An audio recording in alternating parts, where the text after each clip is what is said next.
evening, ladies and gentlemen. Welcome to the Rates and Lanes podcast. Give me 1 second. I'm trying to make sure that we get all our streams up and going. I'm trying to get Instagram up, going live as well. But in the meantime, while I'm working on that, if you find, ladies and gentlemen, would do us a huge favor, please like, share, and subscribe to the show. It helps us out tremendously. Helps get spread the show and get us into a bigger algorithm, or however that stuff's supposed to work. They just say that it's really supposed to help out if you guys would do that for us, and it doesn't cost you a thing. It's free to do. You can just hit the button, and if you would, hit the bell icon so that you can get notified whenever we post new content as well. Trying to get Instagram going. It's lagging a little bit behind. But in the meantime, in between time, that handsome fellow next to me, that's my co-host, Mr. Chuck Snow. And this is the Rates and Lanes podcast. Good evening, Chuck. How are you? We're doing great, Rico. How's it going down there? It has been an experience today. Me and you kind of had similar experiences over the weekend. Both of us had grandchildren at the house. And I tell you, we found out, both of us found out quite as young as we used to be, and it's a good thing. Grandchildren always sending them back home. Yeah, you know what? I think it's a hell of a lot easier being a grandparent than it is a parent today. And not only that, today we had quite the experience today. We booked the load. Was supposed to have been a drop and hook load, what was negotiated on. That was all the details that was relayed to me, that it was a drop and hook. I was supposed to drop my trailer off at the shipper to be loaded. As long as I dropped it off before 3 p.m., then I should be able to come back by 7 p.m. to pick up the loaded trailer, my same trailer. So we negotiated on that, and I was anticipating that I was going to get over there a little bit earlier in the day, which I did. I got there around lunchtime. And when I got there, I got the surprising, and I've actually loaded at the shipper before, and so I didn't know if they changed their policy or what the deal was. But when I got there, the shipper informed me, no, you're a live load, so you're going to have to stay here with the trailer. So we ended up being stuck at the shipper from about lunchtime today till about 15 minutes ago, literally. So you're on duty, really, if you had to pull out of there. Yeah, well, we were able to do with the clock. We were there for more than 4 hours, so we can do a split. Okay. So we were able to stop the clock, and good thing my first stop it's a multi-stop load. My first stop doesn't come off until 3 p.m. tomorrow afternoon. Yeah, but you know, people make plans. You could have had an appointment to get your truck serviced. You could have had an appointment for go to the dentist, whatever. No, Chuck, it's Cinco de Mayo. I could have had tacos and tequila earlier. Oh my gosh, I forgot. Of course, yeah. Of course, you don't I'm want to joking. have much tequila. right. Of course, I'm joking, but it is Cinco de Mayo. If you're watching the show live with us today, and today is May 5th, so it is Cinco de Mayo. And it has nothing to do with mayonnaise, I found out. Nothing at all. But yeah, this is one of the many inconveniences of being a over the road. I don't even want to say over the road, but just of trucking in general. Sometimes when you're dealing with brokers, a lot of brokers don't have the relationships that they should have with the shipper, or they are so big it's all just a paper shuffle, and they don't really know the intimate details on what goes on and what happens at a lot of these different shippers or whatever. And they're just, I think that they are booking it one way, and the person that's necessarily the broker, the way that these broker models work now, and maybe Chuck, you might be able to shed some light on this as well, but you got one broker that actually goes out and kills the food, secures the customer, and then you have carrier salespeople that really that don't have any intimate knowledge on what that shipper does or whatever. Their job is simply to book trucks at a certain rate. Yes and no. It's important for the salesperson to start with to get the right information. That's his or her job. Is this a drop trailer? Is this, if it is, how long does it need to be dropped for? That's just standard operating procedure, so you can price it accordingly, give it to your, and you can, a lot of times, what will happen is you'll have a large broker, even small brokers sometimes, but especially the large ones, they will control that truck on both lanes. So they'll give the trucker an outbound load so they can go and get their inbound. And sometimes, as a broker, you will lose money on the outbound, but you're able to make it back on your inbound. So it's so important for that broker, right at the start, at the sales end, to find out exactly what that customer needs. So that you can, now all of a sudden you can plan and you can work with your carriers. This doesn't go over very well when you keep a truck driver there for 4 hours when he's expecting to drop. Doesn't work. Well, like I said, I got there at lunchtime, and it's 7 now, so it's but 7 hours. Yeah. Like I said, you got brokers that really don't know the intimate goings on at shippers, and like I say, you have the people that a lot of times you got people fresh out of college that they are tasking with the actual booking of trucks. A lot of times the actual broker, you never actually really even speak to the actual broker that secured that customer or that load. You're dealing with someone on their team, quote unquote. Right. But even that person on the team, there should be some sort of an outline of what that customer expects on their shipments. And if you don't have the information, you need a customer support sheet or something so that you can find out what the customer needs, so that the trucking company can provide it. And you have companies out there that don't. I know that, and they create hell on earth because they give every other broker a bad name. And why do you want to? These are your partners. Why do you not want to do a great job for your partner? I don't understand. Well, it's we've gone to, especially when you're dealing with larger brokerage houses. When you got the larger brokerage houses, everything is really, you try to make relationships, and you can establish some relationships with some of the larger brokerage houses, but for the most part, it's very transactional. It just is what it is. It's just very transactional, and that's the reality of what we're dealing with. So I'm going to appeal to this broker or whatever, because we're going to have to try to work something out as far as the tension is concerned, because that wasn't the way it was. Kind of the load was misrepresented. So I will follow up and let everyone know how that went. I mean, I'm really not expecting a whole lot, but I'd be remiss in my duties if I didn't at least attempt to try to hold them accountable for misrepresenting that load. 100%, because you took the load, picking up today, deliver tomorrow. You're not going to decide tomorrow, well, you know what, I really don't want to deliver on I don't really want to deliver on Wednesday. I think I want to deliver Thursday, so I go fishing. You're not doing that. You're keeping your part of the bargain. I think everybody's got to keep their part of the bargain. That's how business works. Absolutely. And so that's been the interesting part of the day as far as the day is concerned.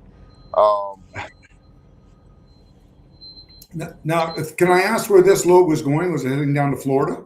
Yes, sir. Okay. We're headed down to Florida, and we already got a reload coming back out of Florida, coming back up. Now, are you've been concentrating on Florida quite a bit? I'm sorry, Chuck, my audio cut out. You've been concentrating on Florida quite a bit as of lately? As of lately, especially with produce season jumping off, and with Mother's Day and everything that's going on, Florida has been very, very lucrative for me. That's great. I know when it comes to summertime, there's nothing out of there. You have to drive almost 500 miles to get something decent if you're delivering to Miami or that area during the heat of the summer. I'm sorry, my audio cutting out on me again, Chuck. I'm having technical difficulties. It's just Florida's a great area when it's good, but when it's dry, it's a tough area. Yes, it really is, and that's kind of the Florida's always been a kind of a tough nut to crack, so to speak.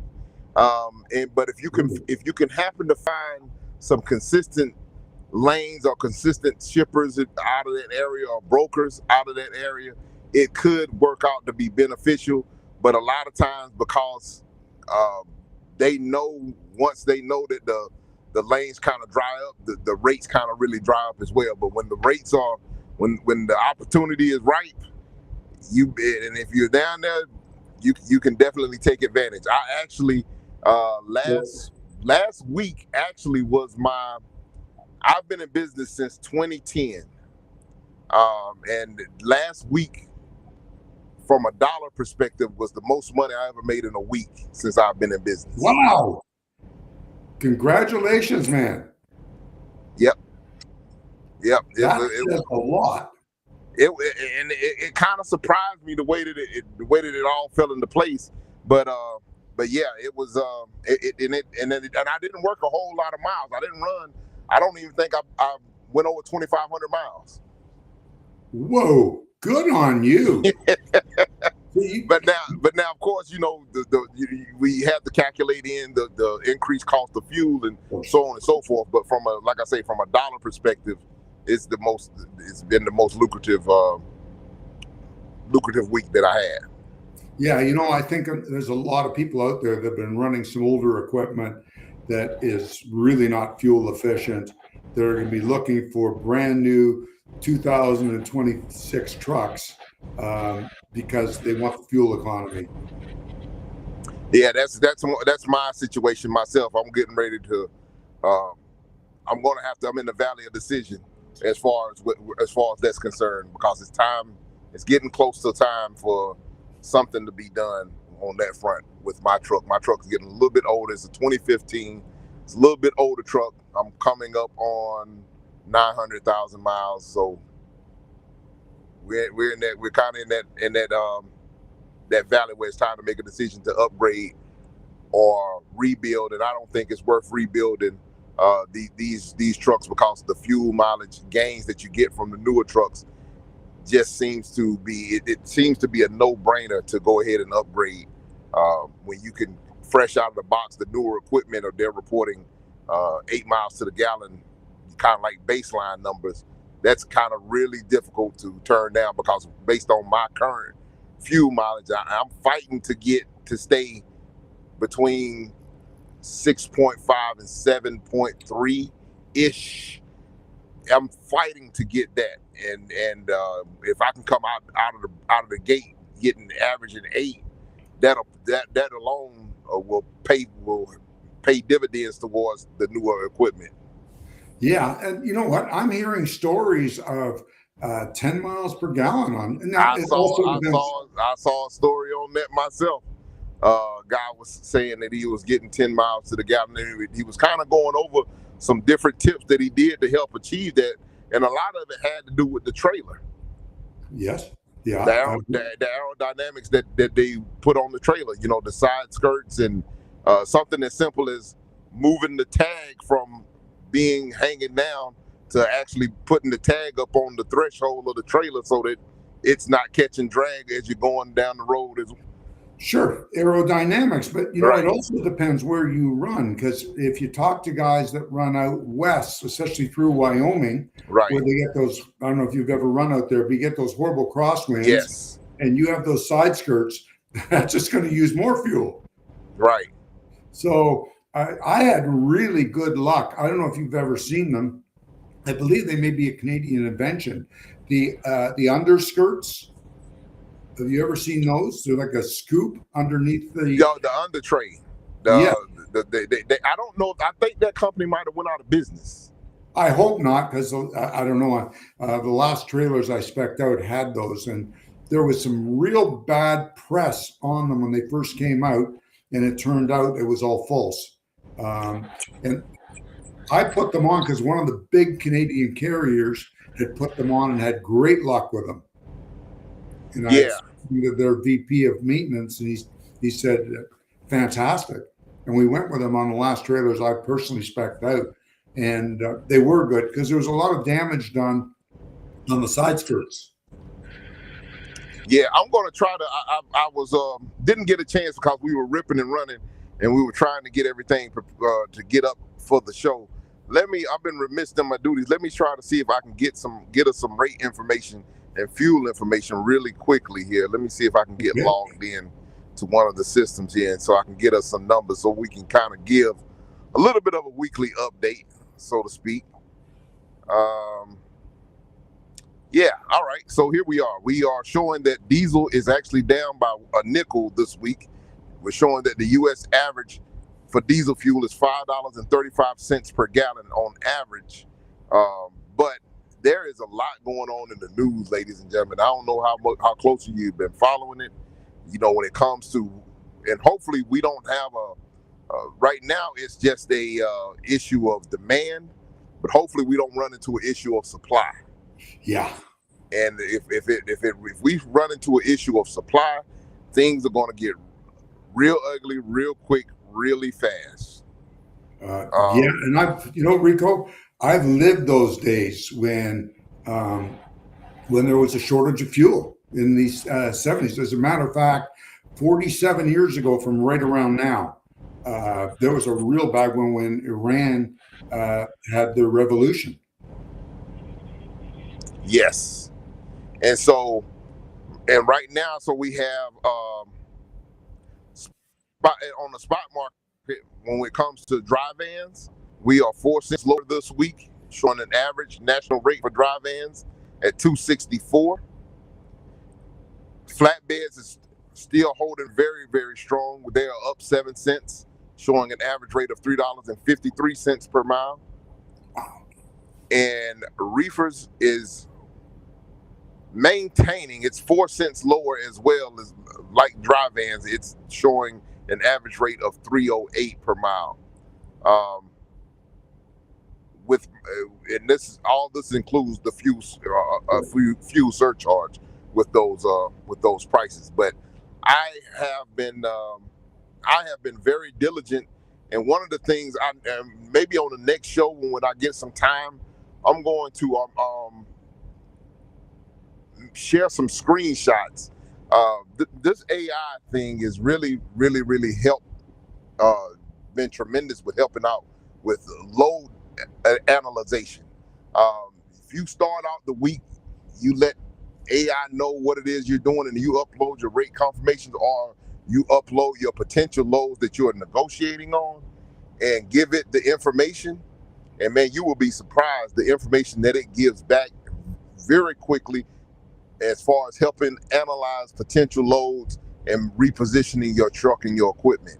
I have been, it has really impressed me the way that this technology is working. And we have to be, us guys that are out here, smaller operators, and the one thing that we have on our side is the ability to be nimble and quick within the market. And this is one of the tools that we can use to really help the strategies that we implement with our businesses. 100%. Now, I need to ask you, you had a record week last week. Was that, would you think, because of AI? It helped out tremendously, because what it did was it really helped me concentrate on my deadhead miles, as far as making sure cutting down on deadhead miles. Before when I was negotiating, I would negotiate the deadhead miles, but I was not.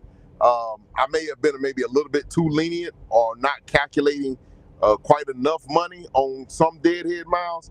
But my deadhead, it really has decreased my deadhead tremendously. That's fantastic, because when you have that information, That's all profit. That goes to your bottom line. Now, have you been keeping track though, year over year of your empty miles? I have that information. I haven't been tracking it, but I do have it. I plan on what I would like to do is go back and start tracking all of those different metrics and putting them in, because one of the things that I have noticed is that my miles that my TMS is calculating is off from my odometer miles. Okay. So you have your miles that your routing system says that that it is, but of course we live in the real world, so we got to go off the real number of the odometer that's what it costs. Exactly. So there's a little bit of, and I don't know exactly how to tweak that to get that exactly right, but I just know that the odometer number, the real number that's on the truck, is what we're going to go off of. Well, if you take your routing number and you match it to your actual hub number over a period of time, you'll get an average, and you'll be able to add. Like I remember many, many years ago, you weren't even born yet, we used to use something called the Household Movers Guide. And it was this great big huge book. My God, man, it was the size of your shoulders. Yeah, I'm familiar with it. Yeah, okay. I didn't think they had it when you were. And we would add up, I think it was 10 or 15%, because it would take you over lakes and all sorts of stuff. So you would have, I think Chicago was like 450 miles, and it was really about 550, right. Things like that. It was, and then it was worse going into your homeland, like into South Carolina or North Carolina, because it took you on footpaths, and things like that. So it would have 700 miles to Charlotte, which it's just over 800, things like that. So you're pretty safe at the 10 or 15%, and you'll find the same thing. Yeah. So just tracking that number and making sure tracking, and I tell you, what has been a real savior is also the NASTIC fuel card. The NASTIC fuel card has helped out so much when it comes to, especially with the rising rates of fuel. I have saved so much money. I put all of my NASTIC discounts into the AI as well, and it was calculating. And versus paying, if I didn't have a fuel card, if I was paying retail, the NASTIC fuel card paid for itself the very first fuel up of this year. So what is what's the difference of fuel you have seen when you, at the pump, if you were to pay cash, as compared to use the NASTIC card? What some recent ones you can just give our listeners as an example? A recent one, I can't give you the exact number without pulling up the invoice, but on a recent fuel up, I saved as much as 64 cents per gallon. Whoa, that's huge. 64 cents ladies and gentlemen, just in case you miss this, Rico's talking about NASTC, National Association of Small Trucking Companies, NASTC. They are out of Nashville, Tennessee, and what it is, the founder or the co-founder has been on our show several times through the years, and he's not much for technology, so it's hard to get him on. He's an interesting guy.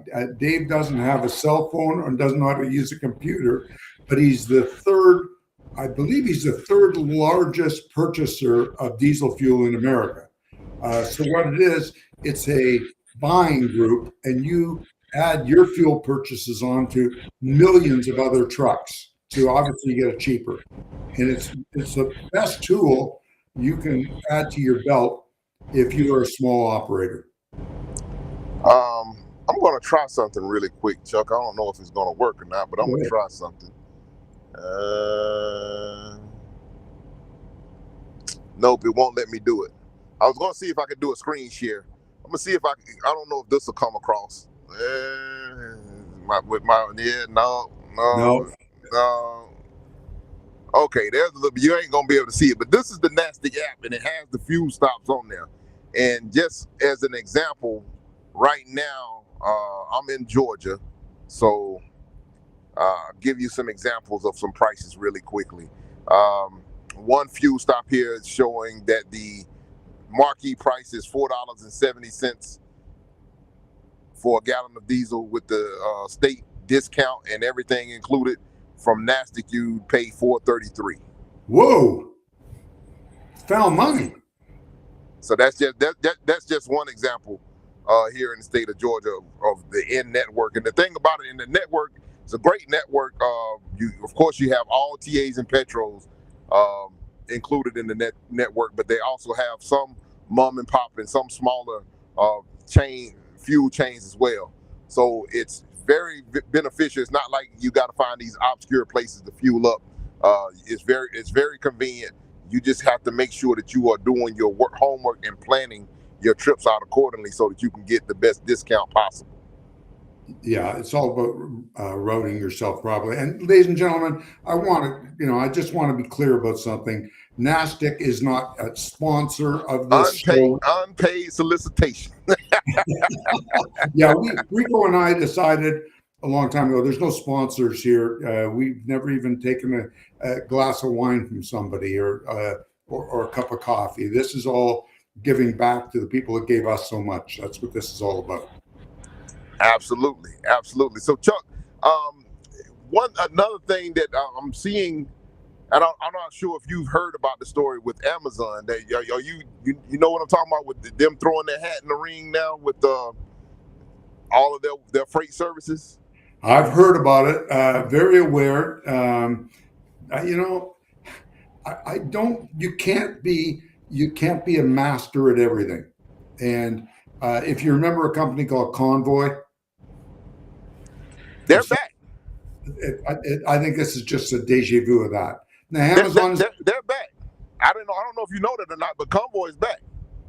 How the hell they get back? Yeah, DAT bought them.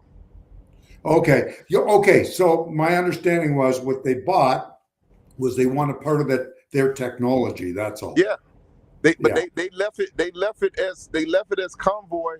They're actually up and operating. Matter of fact, I just had a blurb go by on my phone a few seconds ago. I don't know. I don't. You know what? The older I get, the less I understand. Yeah. Back from the dead. Well, you know what? I don't understand how. It was quite a big bankruptcy. People got hurt, if I'm not mistaken. Yeah. I think, like you said, they bought the technology and yes. And they, I guess, repackaged it some kind of way, but they still have the Convoy app and all that stuff is up and running. Well, you know what? I guess they bought it and they were entitled. They probably bought the name as well. Yes. Probably trademarked. It sells as a commodity. But I really think that the shippers that really want to keep track of their product and know who's hauling it, they're not going to use these type of services. They want to deal with somebody that's in the game. Plus, a lot of the manufacturers, now granted, they may do business with Amazon, but they also compete with them. Exactly. Mm-hmm. So I always thought that that's going to be a very interesting thing on how that is going to develop with as far as them offering freight services. They are going to be competing directly now with UPS and FedEx. Ain't gonna. So I don't think it's going to happen. I don't think they're going to be as successful as they think. I just don't. Not at this. This is totally different because there's still businesses work really hard, and I've said this before, to take out the relationship in the freight business. But bottom line is, when things mess up, you need that relationship to save the day. Yeah, I think that hopefully we're going to get ready. We're going to have a renaissance and go back to back to more relationship based instead of everything being just so much transaction and price driven. I think that we are definitely in an environment with how much fraud has been taking place, how many loads have been stolen, and everything else that is going on in the industry. I think that we have to get back to having um, better relationships, and actually knowing who it is that we're doing business with. If not, I think we're becoming a little bit too dependent upon um, different technologies. And don't get me wrong, I'm not technology averse. I think technology, like I said, I'm just talking about how much I'm enjoying using this AI and how much it's improving my operation. But when it comes to a lot of the stuff that is going down with that I think that a lot of people think that they're going to be able to utilize the technology to completely eliminate this fraud situation, and I'm just not so sure that that's going to happen in that facet as far as being able to eliminate it completely with technology alone. I think the technology there are parts of technology that will help to eliminate the fraud Absolutely. because we'll use it as a tool. The large brokers, even some of the small ones, are starting to use it already. Right. But automating the whole thing will just there's fraudsters out there right now somewhere. Could be in Russia, could be in South Dakota. We don't know, but there's fraudsters out there right now, and I don't care what sort of technical gauntlet you put in front of them. That's music to their ears, and they'll get through it. So having it all done autonomously is not going to work. Well, and of course, next week is the big week for everybody. It's going to be, this CVSA National Road Check Week. So Yeah. next week, are you going fishing or are you going to be trucking? I think anybody that has the attitude of I'm taking the week off, I'm going fishing, or I'm going to work on my truck rather than be out there, I think they're fools because the next week you get pulled over, or God forbid, you're involved in a crash. It's not even your fault. And I can tell you, if it's a serious crash, they're going to pull your truck apart. And if your brakes are out, even if it's not your fault, it becomes your fault. So if your truck isn't 100% safe, don't drive it. Well, I think that it's two ways to kind of look at it. And I agree with you as far. I think that you're going to have a lot of people that are going to take the week off. Oh, yeah. And I think that's going to spell an opportunity for the people that continue to work. I think that you're going to be able to name your price, and you don't even have to negotiate your price. I think that break check week is one of the weeks that you really have an opportunity to kind of command whatever it is that you want and really get that price. The other part is that I think that for most people, I think that, like I said, back in October, I started noticing a change in the market. I started noticing that rates were improving back in October. And I think that you've got people that have made a good bit of more money this year. They've kind of made more revenue. And they may just be like, it's summertime. I'm gonna spend some time with the family and the kids and not even deal with this aggravation. I get both perspectives, but I think that that's a real situation too. I think you got a lot of old timers and stuff like that that just like, I don't even want to interact. I'd rather not even be out here. But the thing about it is, with break check, with not only with break check, but with the blitz week anyway, they normally start kind of popping up a week before, during the week and the week after. So it's kind of hard to really avoid it altogether. But I'm hearing a lot of people that are talking about taking the rest of the month off. So it's so foolish. Fix your truck and go to work. It's not that hard. They're not. Come on. I get it, Chuck. I think you got some people that have the attitude of, I just don't even want to. I don't even want to deal with DOT at all. It's still a